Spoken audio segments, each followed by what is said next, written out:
All right, so Shalom, Shalom. First and foremost, I'd like to start off by saying Barakatham, Yahweh Bahashem, Yahweh Shah. I want to give all honor and glory to Yahweh Bahashem, Yahweh Shah Bahashem, Rakakadash. Double honor to the apostles and elders of the Great Millstone. And shout out to the whole elect, starting with the 144,000, Shalom. Right, so Lord willing, right, as you can see, I've been right here kind of, in a sense, playing with chat, playing with the AI head in a sense, been talking to him, right? Because I seen the video about Hitler and whatnot, and it just hit me in the spirit. I wanted to ask, like, what's the true reason? Because I be seeing a lot of things, why Hitler did what he did, how those Jews, and I know those are not the Jews, right? We know through the scripts those are not the true Jews, right?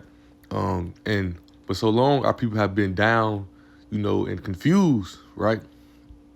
But let's go here, right, real quick. And Lord willing, they keep that up. You know how they'll try to get rid of it. But, right, Lord willing, let's go here real fast. Go to a few ones. Let's go to Revelation 13 first, right? And right here, right? So, Revelation 13, right? And I started verse 4. I started verse 3, actually. It says, "And I saw one of his heads as it were wounded to death. His deadly wound was healed," right? We know we went into that a few times, Revelation chapter 20, when Esau was down for those 1,000 years. Then he came back up.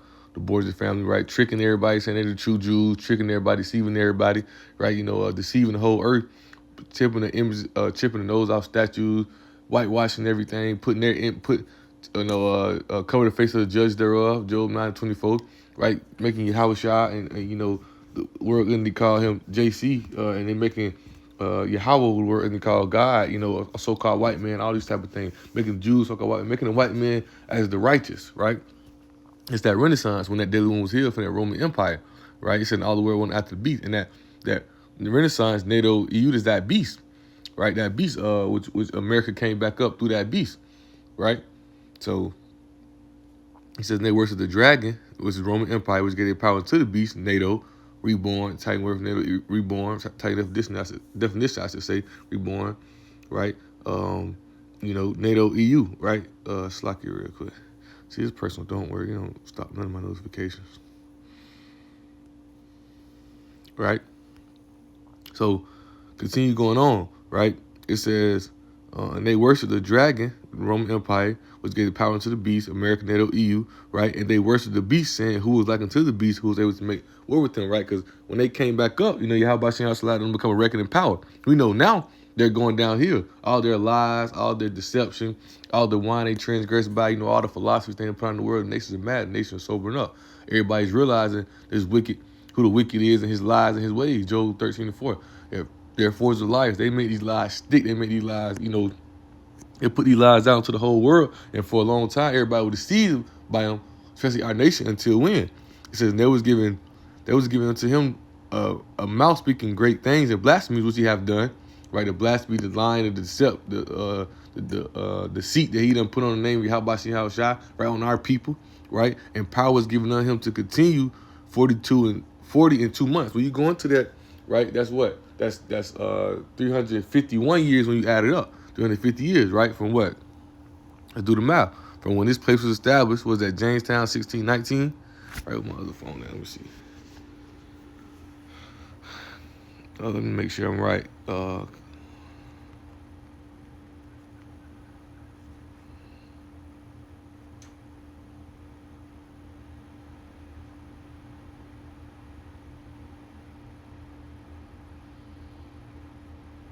Yeah, so from 1619, right?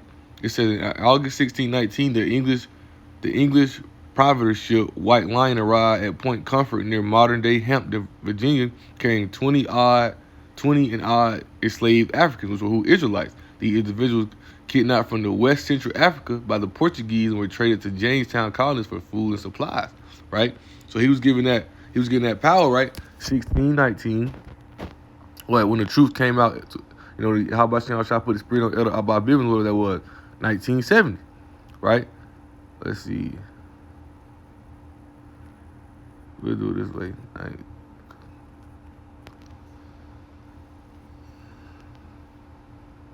How much it is?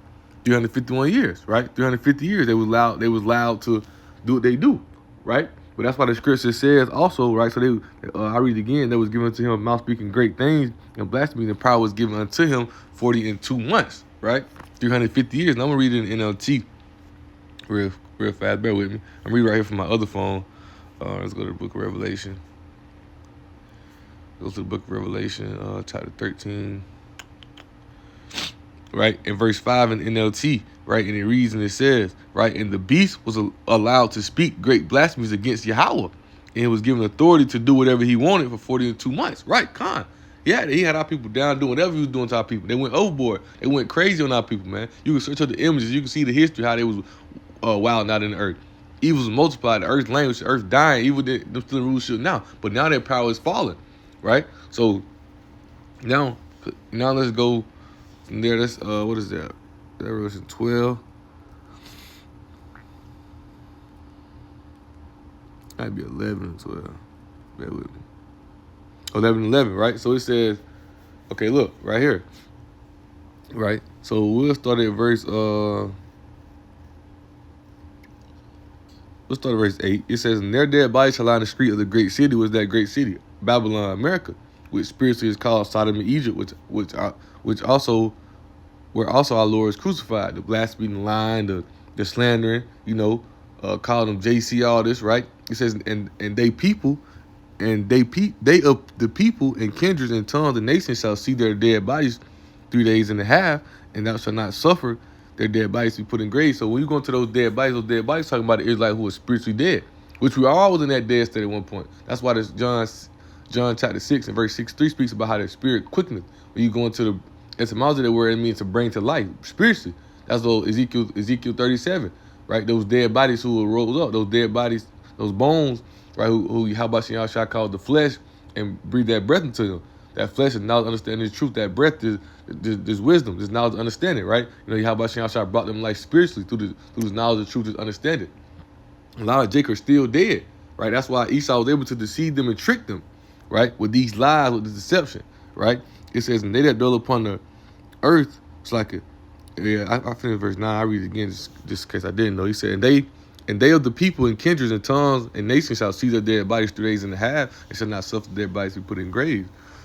And they that dwell upon the earth shall rejoice over them and make merry and send gifts to one another. What is that? Do we not read about how the slaves, we were those gifts, those slaves being sent back and forth, right? Because these two prophets tormented them that dwell upon the earth, right? That's why they had that power to do whatever they want. It was over our people. We was down. And we still in the down state right now, but the truth puts us in that ruling class mentality, brings us back to who we were, get us out of deception, make us alive spiritually, right? So here's the point. It says, after 3 days and a half, the spirit of life from Yahweh entered into them. Who's that talking about? The elect, the chosen men of Yahweh Shem Yahushua, the one who's singing that new song. It says, and they stood upon their feet, and great fear fell upon them which saw. Why? Because now that deception, those lies, they've been exposed. Jeremiah 49, right? 2 Thessalonians chapter 2. Esau Edom is being exposed, his lies, his ways, right? Everything is being exposed. Everything is being put out. We waving the standard over that high mountain. Where high mountain is referring to what? This American government, this high government, this place, Babylon, this place is over that rules over everybody in the earth. Got everybody caught up in it. Got everybody drunken off of it. Right? Now we exposing them, their lies, their ways. Once again, I'm gonna go to it. I'm gonna move my other phone because I'm in the Blue Letter Bible. For some reason, this phone, the Blue Letter Bible, would be on some weird activity. But I want to read it right here. It says, Job 13:4 says, speaking of Esau Edom, it says, but ye are forgers of liars. It's talking, you are forgers of lies, you are opposition of no value. When you go into it, and we're going to go into depth, I'm reading NLT first. It says, as for you, you smear me with lies. As physicians, you are worthless quacks. They smear lies all over the people. Right? Let's go into that word forgers. Right? They put lies out. Right? And how the people deceit and caught up on it. Because Jake don't, that's why the script says study so that's approved. Jake don't go and read. Jake don't go and, but you have the prophets able to break things down. But when the prophets say something to you, it's not that we don't believe what they saying, but you go on and study on it. You read on it to prepare yourself to get out the way of these heathen, because the lies, everything you was taught, everything you was taught, and everything you have known has been a lie. Right? Because Esau has smeared these lies over the whole world. That's that blasphemy that they put out on the name of Yahweh Shem Yahushua. Right? So the word forges, it go into it says to fall. Tafal, right? It says to smear, plaster over, stick, glue, right? So they have smeared or plastered over, stick or glued these lies onto onto the whole world, the whole earth, right? To try to cover up what? Their image, to try to cover up their plan, to try to find the best way to keep the world deceived so they can issue this new world order, MOTB, making everybody a digital slave, bringing out this digital system, right? But as you see, the spirit of life from Yahweh enters into them, right? We'll grab Ezekiel 37 real quick, just a little bit of it before we go and see what chat, see how we was just playing with chat head, right? Ezekiel 37, let's make sure it ain't went nowhere. All right, right? So this is Ezekiel 37, we read a little bit of it, right? It says, and the hand of the Lord Yahweh was upon me and carried me out in the spirit of the Lord Yahweh and set me down in the midst of the valley, which was full of bones. What's that valley? Valley meaning lowland, was talking about America, right? It says, and caused me to pass by them round about, right? And behold, there were very many in the open valley, and lo, they were very dry, right? And he said unto me, Son of man, can these bones live? And I answered, O Lord Yahweh, thou knowest. Again, he said unto me, prophesy upon these bones and say unto them, O you dry bones, hear the word of the Lord Yahweh. He said the Lord Yahweh unto these bones, behold, I will cause breath to enter into you, and ye shall live. What is that breath? It's talking about this knowledge, understanding this truth, right? This knowledge, understanding this truth. He said, I will lay sinews upon you and bring flesh upon you and cover you with skin and put the breath in you. You shall live, and you shall know that I'm the Lord Yahweh, right? So Yahweh Shah put the spirit into us, right? So we can raise up, stand on our feet. That's why Esau Edom fears now. The biggest threat to this new world order, the biggest threat to this whole place is what? The sister men of Yahweh Shah. That's why it's so tough for them in this place, because we're not of this world. We have been chosen out of this world. The prophesy the downfall is, but we speaking into existence. And Esau Edom know. You know, we going with Psalm chapter 2, Esau Edom know, right? That's why you gonna see chat, oh, well, biblical scholars. Man, we don't need biblical scholars. We don't need no scholarship. We don't need no classes. We got the spirit of Yahweh Shah, which is revealing unto us all things, right? So going from there, I want to go to, what is that? No defile thing. What is that?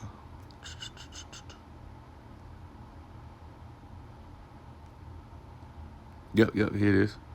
Right here, Wisdom of Solomon, chapter 7, starting verse 24. It says, "For wisdom is more moving than any motion. She passes and goeth through all things by reason of her pureness. She is the breath of the power of Yahweh, a pure influence flowing from the glory of the Almighty. Therefore, can no defiled thing fall into her. For she is the brightness of the everlasting light, the unspotted mirror of the power of Yahweh, and the image of His goodness.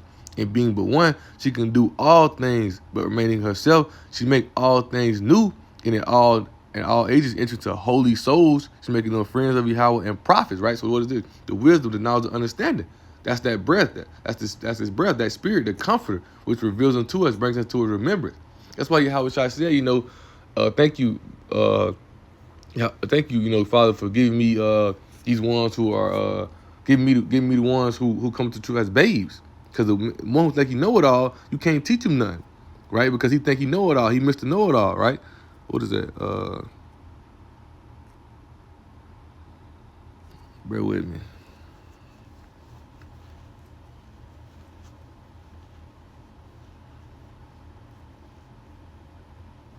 Yeah, Matthew 11:25, looking right over it. It says, in that time, Yahweh shall answer and say, I thank thee, O Father, Lord of heaven, right? Because thou hast hid these things from the wise, the ones who think they know everything, the ones who got the Esau Edom, the wisdom of this world. Esau Edom, they got Esau Edom knowledge in them. Think they know everything, running around reading these books and all these things when you don't even understand. When you read the Bible and these certain books, Esau done took parts of history, took books out, burnt evidence up to continue to keep their lies in play, to continue to fool you, right? Because thou hast hid these things from the wise and prudent, right? And has revealed them unto babes. What is those babes? Those sister men, how about Shah? When you obey, you got to desire that sincere milk. That sincere milk is what? The beginning knowledge and understanding of how about Shah, so that you can grow into a spiritual man and get the true the true understanding.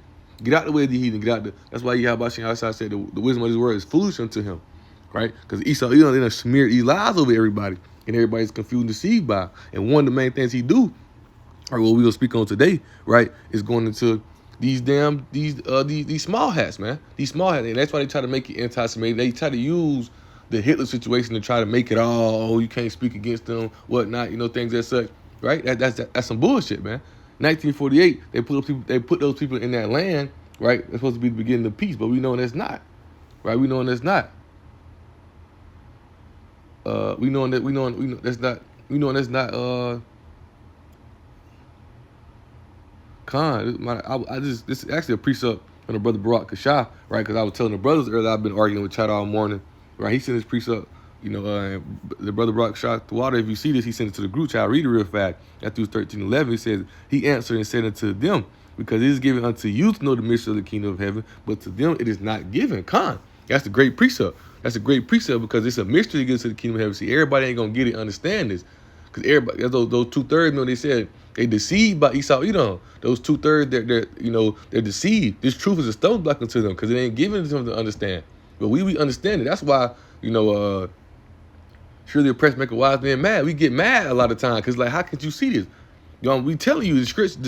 This so much of a godly Bible country, but when we bring out the scripture to you, oh no, well, come on, man, right? It's hypocritical, man. That's why Yahweh is going to destroy this place, right? You're going to destroy this place, man. You're going to bring this place down because the hypocritical, the lies, and the deceit of this world live in, right?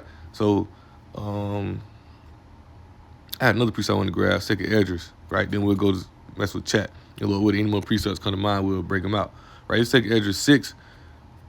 Verse 27 and 28 says, for evil shall be put out and deceit shall be quenched, right? Deceit, right? Just going to that word, deceit.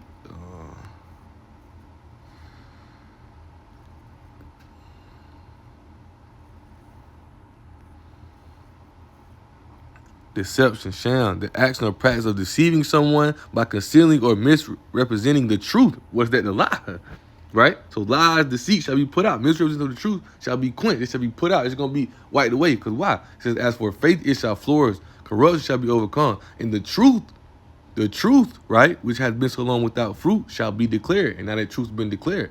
Baruch chapter 2. And the lands thy captives, they shall remember themselves. That's that life coming into us. That's that spirit bringing us upon our feet, man. Now we got the knowledge, understanding. Now Esau, he can't deceive us and trick us no more. He can't lie to us because we got the knowledge, understanding through the scripts and power of Yahweh Shah, man. Right? So let's go over here and see how we mess with chat. Like I said, I seen some on Instagram. I scrolled through Instagram reels and some with Hitler popped up and they was all in the comments. One guy said something like, man, I always admire, they be trolls. I admire this man, whatnot, and everybody's mad at him. How can you support this guy? Well, look what he did to the people. But I don't hear them folks saying that shit about how Esau, get our nation in slavery, get our people. But anyways, you know how it is, right? So I typed in true reason behind Hitler's actions, just to understand. And I'm gonna read a little. I'm gonna like skim through it as I read it. I ain't just gonna read it all. It says, understand the actions of Adolf Hitler's historians point to the intersection of extreme. This what got me. This what kind of made me like, okay, I'm finna get on your ass. Racist ideology. Man, y'all racist. Esau, talk about white people. Y'all don't want to be racist, right? But excuse my language, right? It says to examine the driving forces behind the Nazi regime, consult resources like the United States Holocaust Memorial Museum, right? Fuck, they got a fucking slack, man. Excuse my language. Why the hell I got a museum for them over here in America? It should happen in Germany, man. Put the shit over there in Germany, right? But these all sentimental, man. You gotta think that serpent is more subtle than any beast of the field, man. He can get you in all type of ways. He used fear.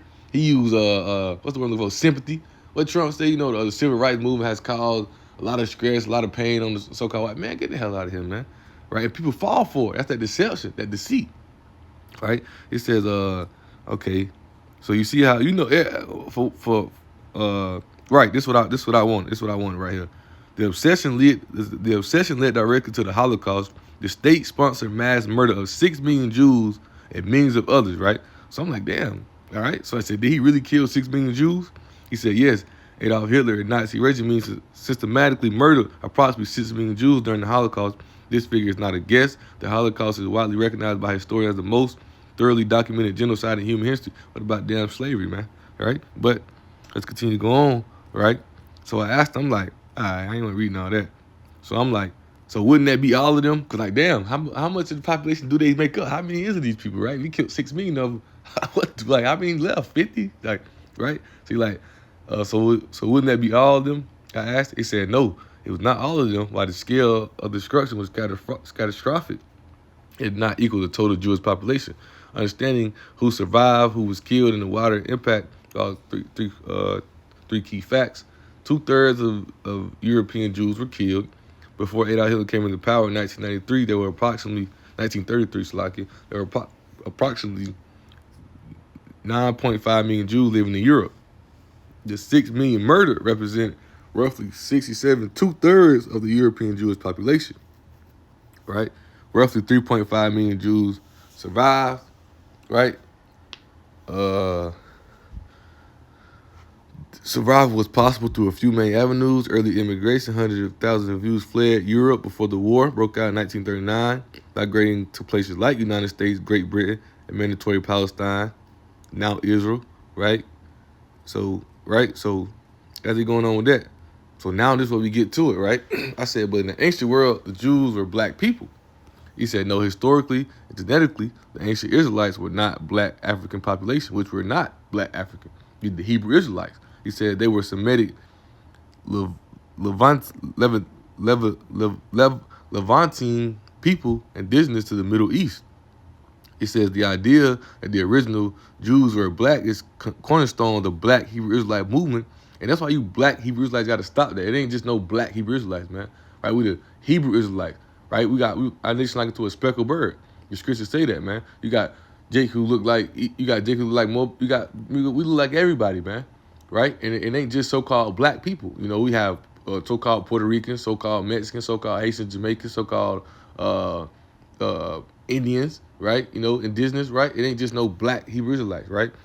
You know, it ain't just about color. You know, we went by nations as people. It was 18 nations in the earth, right? 17 other nations besides ours. And we were one nation, the Hebrew Israelites, right? We were 12 tribes, right? But it said which emerged in the late. And to clarify, yes, today the tribe of Judah will be the so-called blacks, right? You know, like in the sense, right? But it says which emerged in the late 19th century and the early 20th century, while there's significant theology, right? So I'm like, what? Like, nah, it ain't how it worked with us. So I ain't read all that. I said, no, I'm not black Israelite. I'm a Hebrew Israelite and of the tribe of Judah, right? And I said, in the tribe of Judah were the Jews in ancient times. It said, thank you for clarifying your specific background belief system. Now they finna put me in the system. Like, okay, this guy with this phone right here, he said he said it is helpful to understand your exact perspective. From historical and linguistic standpoint, your statement is completely correct, right? It says the ancient tribe of Judah is a direct origin of the word Jew and forming the core of the people who known as the Jews in ancient times. The connection between the tribe of Judah and the identity of Jews developed through specific historical shifts. And they be trying to take certain things out of history to make these things pseudoscience. They say certain things to where you can't really prove the false behind it. But we have the proof behind it all. We got the proof behind it all through the scriptures, not understanding how about Shem Shah, right? It says in the ancient Hebrew, the tribe was called Yahawadiah. I don't know if they spelled it right, but Yahawadiah. When the United Kingdom of Israel split, right? So you know the split of the northern kingdom and southern kingdom, right? So you had the southern kingdom was Judah, Benjamin, Levi. You had northern kingdom, Ephraim on down, the rest of the tribes, right? It says the northern kingdom of Israel and the southern kingdom of Judah, Yahawadiah split, right? So understand. So he agreed that the tribe of Judah is the so-called black was the so-called Jews, right? Well, it's like not so-called was the Jews in the ancient world. That wouldn't change now. What the hell, right? But he agreed with that, right? So you see, right? So I asked him. I said, and today the tribe of Judah is the so-called African Americans. He said that belief that African Americans, right, are the literal biological descendants of the tribe of Judah is a central doctrine within the Hebrew Israelite faith, but it's not supported by mainstream historical, archaeological, or genetic evidence, right? Historians, genealogists, and geneticists track the origins of African Americans to West and Central Africa. But why you understand that? Our people fled there while tracking the origin of the tribe of Judah to the Middle East. You people putting people there in fucking 1948. We've been there, but we fled. When going to history, 66 AD to 70 AD, when the Romans came and invaded our land, and we fled to Africa. It's historical evidence on that. From Babylon to Timbuktu, I done brought it out plenty of times. Historical evidence going into how biblical evidence as well, empirical biblical evidence, right? You know, this empirical evidence to show you that our people fled from our homeland. Why? Because our homeland has been taken by many nations, right? That's why the scripture referred to it as the land brought back from the sword. You had the Muslims in that land, the Crusades in that land, the Babylonians, the Medo-Persians, right? The Greeks, the Rome, the people. Many people that have been through our land, right? We've been through a captivity down there amongst all nations, man, right? So when we fled the Roman persecution, 6 AD, 7 AD, we fled into West Africa. We fled into Africa, right? Where we were carried back over here on ships as slaves. Deuteronomy 28:68, right? So it said, by tracking the origin of the tribe of Judah to the Middle East, right? So, okay. So you trying to say that, right? So I said, so explain Jeremiah 14:2, right? It says, in the King James Version of the Bible, Jeremiah 14:2 reads, Judah mourneth, and the gates thereof languish. They are black unto the ground, and they cry of Jerusalem is going up, right? So let me go to the Blue Letter Bible, right? Let's go to Jeremiah 14:2. Right, we're gonna go into the etymology or the definition. That's why Elder Pastor Hard, start with Elder Pastor on down. What they say, you got to go into the Greek of the word, you got to go into the Latin, the Hebrew of these words, get the true definition of these words, right? So when you go to that word black, Kadar, Strong's H 6937. Kader, right? To mourn, be dark, to be dark, to darken, to cause the morning to grow dark. Right? So blackish, darken, dark, right? Dark color, strong definition, right? To be ashy. And that's, that ain't wild, right? But no, not trying to be funny, but in a sense, so-called black people, they wear ashy, but we got to put lotion on a lot, right? It says dark colored, right? By implication, right?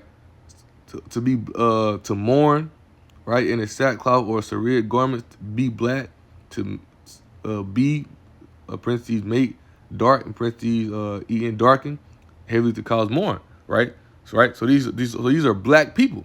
This is what he's talking about. These are black people, right? So he said in Hebrew Israelite theology, the phrase "they are black into the ground." We just went into the word "kadar." You see what it says? To be darkened, right? It says dark colored, right? Or dark colored people with melanin, right? It says they are black into the ground is frequently cited as literal proof that the people of the tribe of Judah had black skin. However, here it is. The way we got to understand the wisdom of the world is foolish, right? Biblical scholars, linguists, right, and historians state that interpretation is a misunderstanding of an ancient Hebrew poetic language and translation. We just read Matthew 13:11 that the brother Barak Shah sent, but also Amos 3:7. Most High revealed his secrets to the prophets, right? What did Howard Shah say? He's speaking parables, right? Also, the Spirit, the Comforter, right? It's not us that speak; it's the Spirit of the Heavenly Father speaketh in us, right? Merely paraphrasing, right? So how they gonna tell the Most High He's wrong? That's what that's how Prophet Esau is. These historians think they think they're so smart. They think that they know it all, right? They trying to tell the Most High that He's wrong, right? How are you gonna tell the Most High He's wrong, man? Right? It says the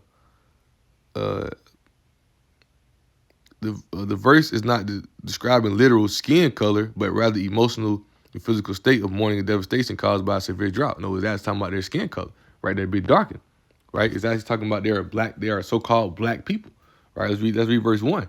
So the word of the Lord came to Jeremiah concerning Dareth, right? And it says in NLT, the message came to Jeremiah from the Lord explaining why he was holding back rain.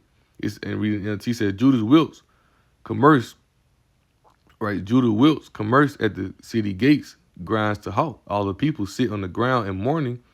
A great cry rises from Jerusalem, right? Yes, they're mourning, but it's also talking about what? These are black people, right? These are so-called black people in that time, right?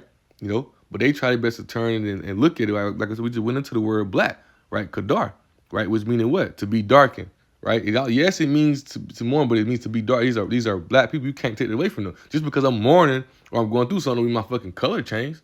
Nah, this ain't. What's that movie? That little show, the movie where the girl have different color emotions. Like, I don't turn purple when I'm getting sick. I don't turn red when I'm mad. I don't turn green when I'm hungry. Like, hell no. Every day when I'm mourning, I'm still a so-called black man. My skin don't damn change, right? But let's continue reading, right? It said Jeremiah 14 especially master drought and struck the kingdom of Judah, which Judah, what are the Jews, which are who? So-called black people, right? The Hebrew meaning of the word kadar, right? Translated as the word black, right? means to grow dark, to mourn, to be dejected, or to be covered in ash sackcloth, right? So, all right. So, boom. Let's continue to go. Let's continue to read, right?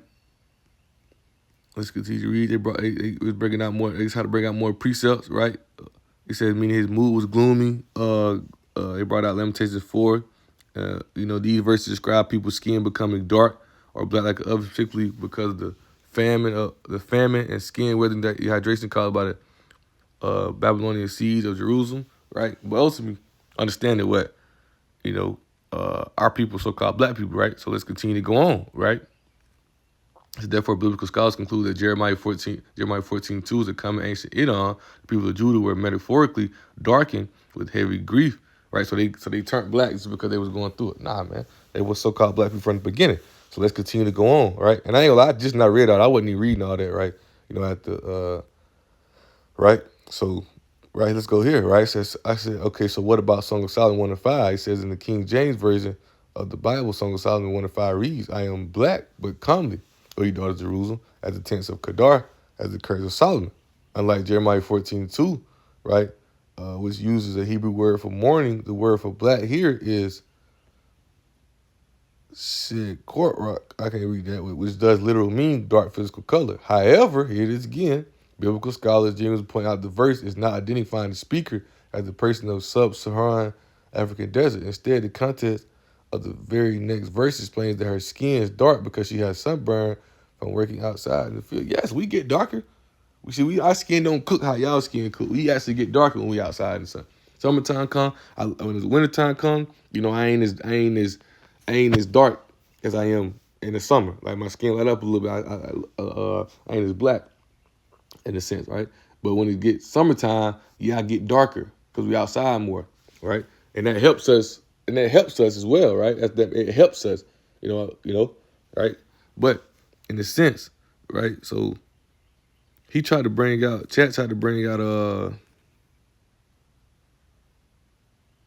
right here, Khan, right? He says, so it's hearing, he said, look not upon me because I am black, but because the sun had looked upon me. My mother's children angry with me, they made me keep of the vineyard. Khan, right? Because, wow, when we out in the sun, we get darker. What does he mean?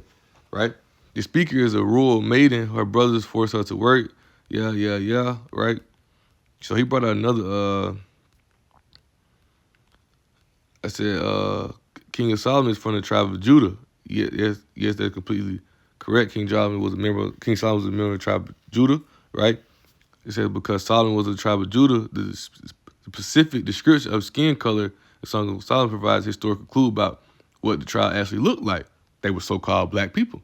The passage shows that the physical appearance of Judah was directly influenced by their environment. So you telling me back then so-called white people could get dark, right?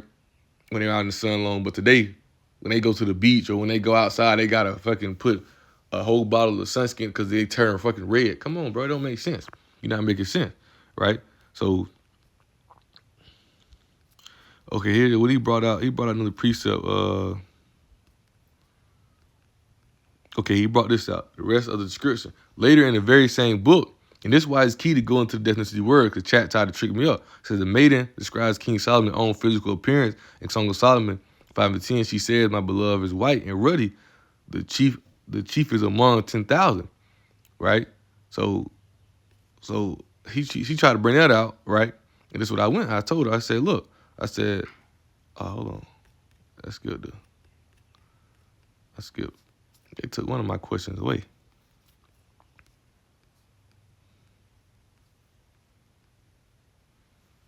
They literally took one of my questions away. Hold on.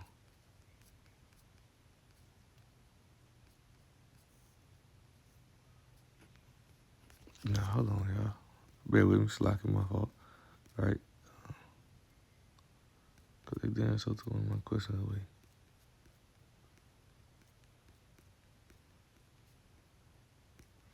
Yeah, they took one of my questions away. I don't know where it went to. But, so basically when they brought this out, let's go back to it. When they brought this first Song of Solomon 5 and 10. Now I asked them, because I went into the definition of the word, right? And I was telling them, right? I was telling them, I don't know how the hell they just delete my shit. I don't know if I'm going over it or what. But I was telling them, because they tried to bring out Song of Solomon 5 and 10, right? And I was telling them, when you go to Song of Solomon 5 and 10, right? When you go into that word, right? I told them it's talking about appearance. They ain't talking about it's not talking about how his color of his skin, right? When you go into that word white, which is Sah, right? Strong's H 6703. Sah. Sah, right? It says Sah. dazzling, glowing, clear, bright, right? Talking about his skin, how he looked, how basically like his appearance, he looked good. That's what it's talking about. It ain't talking about he's a white man, dazzling, sunny, bright, evident, clear, dry, plainly white, meaning he looked good. That's what she was meaning, right? That's what she was meaning when she said it. And I typed this in, but I don't know where it went. Let's see, bear with me.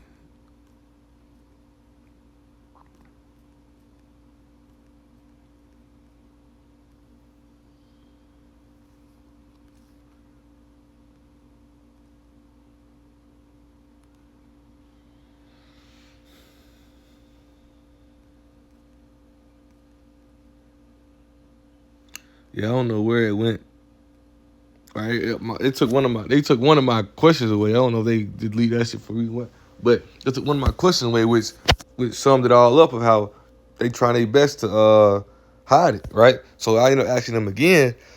I said, so the Jews are black people, right? He said, no, historically Jews were not black people. In the ancient world, the tribe of Judah and the other Israelites were Middle Eastern Levant population, right? So I said to him, right? I said, so we just proved it through the scriptures, right? So our discussion did look closely at those scriptures, but it's important to clarify the text do not prove the ancient Jews were black. Instead, examine the verses in the original language, right? And context shows they describe temporary physical conditions rather than a biological race. And and like I said, it ain't about, oh, here it is. This one I asked them, right? This one I got on, right? Slacky, right? So I said Song of Solomon 5 to 10 is talking about the color white. When you I meant to say go into, you go to etymology of the word, the Greek, Hebrew, Latin, which the Bible wrote in first, the word Sah, which means dazzling, glowing, bright, clear. Speak of appearance, looking good, not color. You're completely correct about that etymology of the word, right? And the original Hebrew text, Song of Solomon, right? I think that's such, right? So just showing how they try their best to keep that lie going, but they can't. The scriptures prove them wrong, man, right?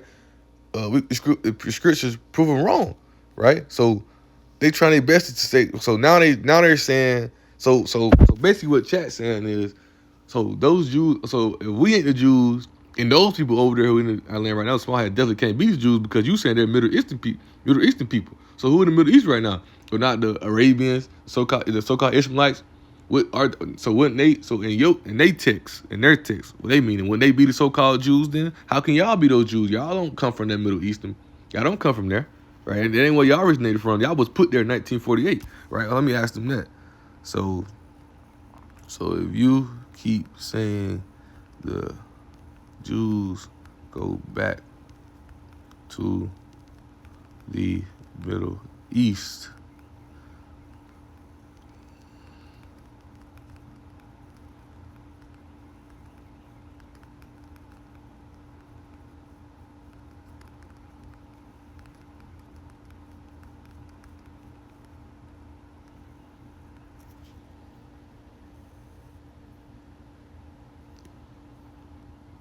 when historians say the Jewish people originated in the Middle East, they're referring to a 3,000-year history of continuous lineages. The event 1948 was a declaration of modern state of Israel, but it was not the creation of Jewish people, nor did it represent the first time Jews lived in that region, right? So hold on.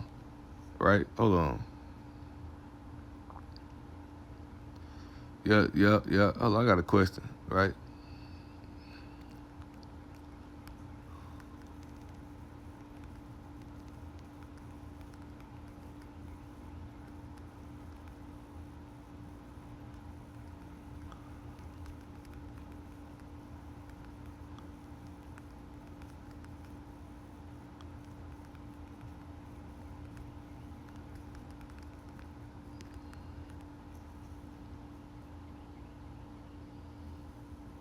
right? So what is? Hold on.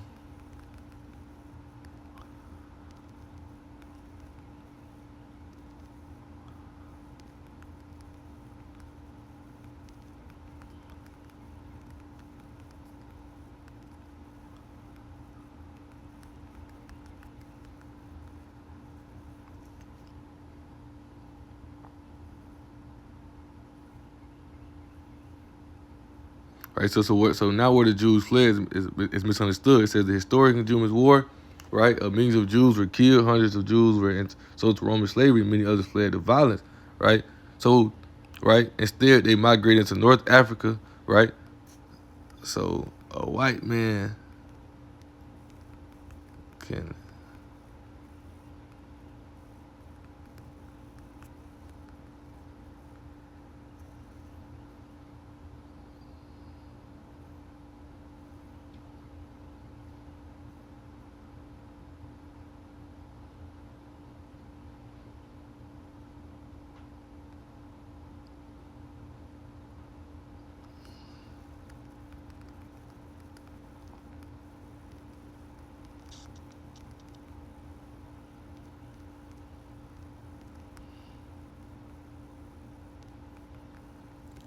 How you spell melanin? I don't even know how to spell melanin. Mel.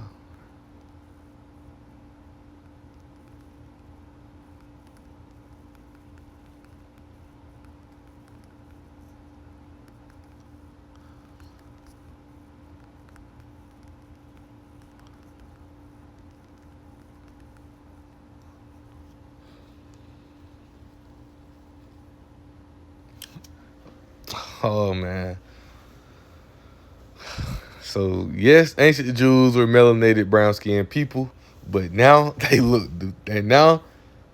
today depends heavily on where their families migrated.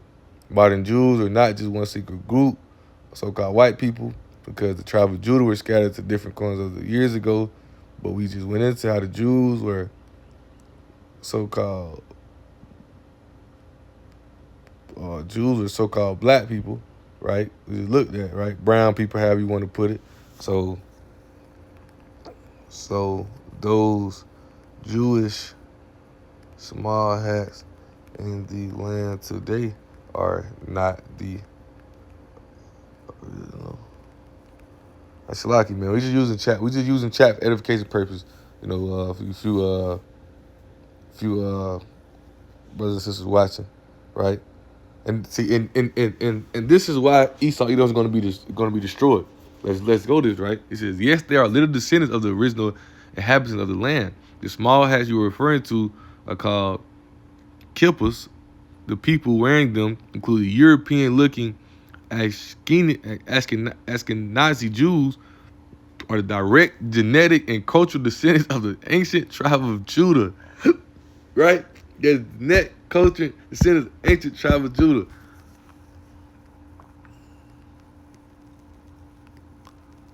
Let's grab a precept real fast, right? Let's grab a precept real fast. Nah, this is wild. Right? Let's grab a precept real fast. Micah 2, right? In verse 2. It says, they covet fields and take them by violence, and the house, and take them away. And so they oppress a man in his house, and even a man in his heritage, man. This is what Esau Edom does. They steal heritage. They run around saying they the true descendants of the tribe of Judah. That don't make sense, man. We just went into the precept showing you that Judah is black. We just went into a precept showing you that. Hold on. Didn't we just bring out that King Solomon was from the tribe of Judah, and he was a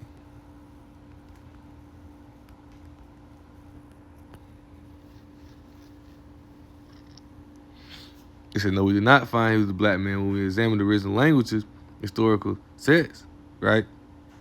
The speaker who said, I am black is royal maiden, not King Solomon, right? Because she was sunburned from. So, all right, that's it, chat. That's all. That's all I'm right. That's all I'm finna say to you today, right?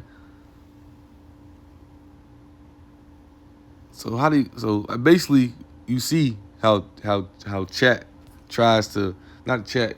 Basically, you see how Esau controls the narrative of this thing. We read Job 13:4. They're forceful liars. They use these things. They use AI. They use all these things to basically go against the Bible's own description combined with modern genetics and ancient history to try to go against, Yahweh Shah. They remember their adverse, they're Satan, man, right? Because we can go this right now, and we'll close out with this, Lord willing, right? We'll close out with this right here, man, right? Because it's matter of fact, one more quick question with chat, and then one more quick question with chat or whatever this is, AI overview, right? Did then the Prime Minister in Egypt say he didn't like Israel because they left black and came back white? Now, if you lie about this, we know what's going on, right? He says, no, there are no verifiable historical addition. The quote you're referencing usually attributed to the former Egyptian president. I thought it was the prime minister. My fault. It's the Egyptian president Gamal Abdel Nasser, as the Jews will never be able to live in Israel in peace because they left here black and came back white. It says it's well-known internet myth fabricated in quote. So, and they know it ain't. They know that's not. Yeah, because they're Africans. They're so-called Africans, right? But you see that, right? But let's go here, right? That was just a quick point. Let's go back here, right? Bring this out real fast, then we'll close out, man. Lord willing. God, they finna make my phone mess up.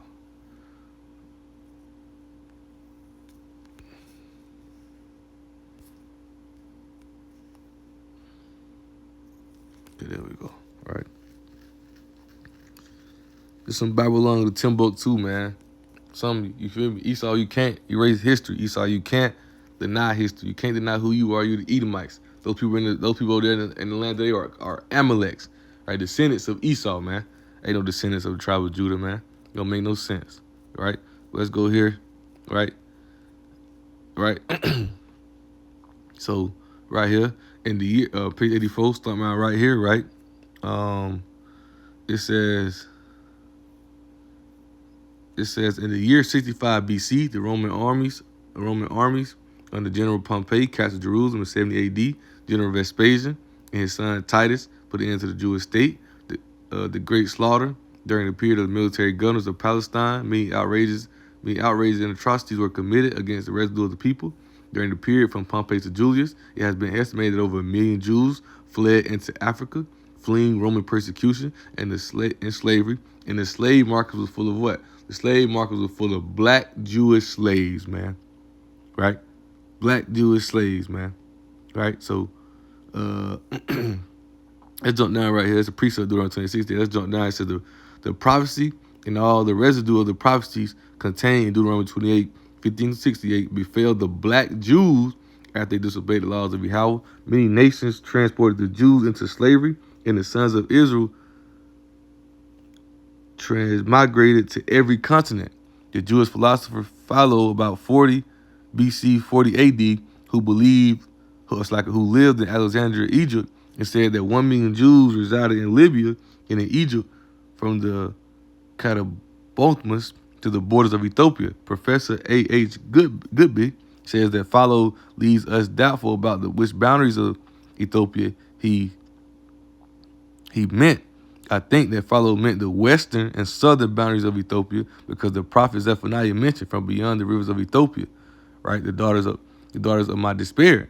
There was a period over 600 years between Zephaniah and Philo, and considering the new waves of immigrants coming into Africa, they had 600 years to procreate toward all the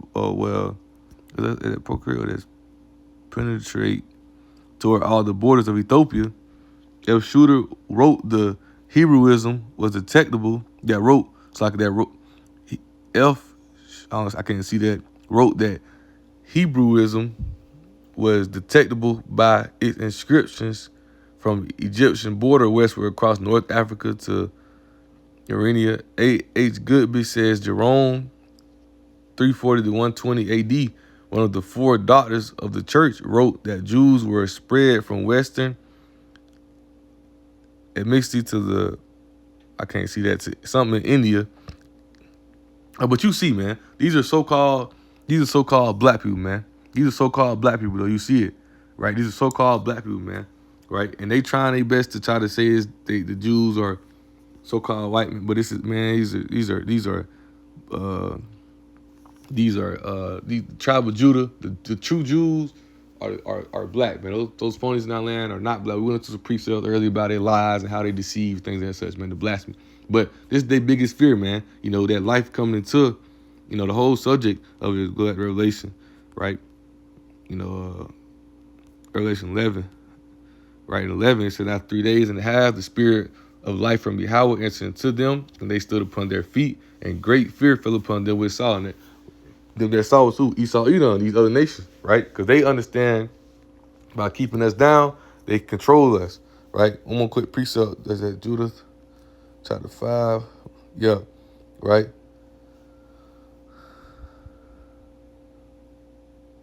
Yeah, Judith chapter 5 and verse 20 says, now therefore, my Lord and governor, if there be an error against his people, and they sin against their power, and they know, the other nations know that when we go against Yahweh Shah, as they say, let us consider this that shall be their ruin, and let us go up, and we shall overcome them. Right? That's why they try their best to lie, spread lies everywhere, because they know keeping us down, keeping us in that state, you know, they can control us. But hey, the spirit of Yahweh Shah is upon us, man. That spirit of Yahweh Shah is into us, so we're not ignorant of his devices no more. We know who the true Jews are, and Lord willing, soon to come, the whole world will know soon, right? So with that being said, you know, Lord willing, hope the lesson was edifying and exalting. Right, and I want to give all honor and glory to Yahweh, Bahashem, Yahweh Shai, Bahashem, Rakakadash. Double honor to the apostles and elders of Great Millstone. Shout out to the whole elect, starting with the 144,000. Shalom.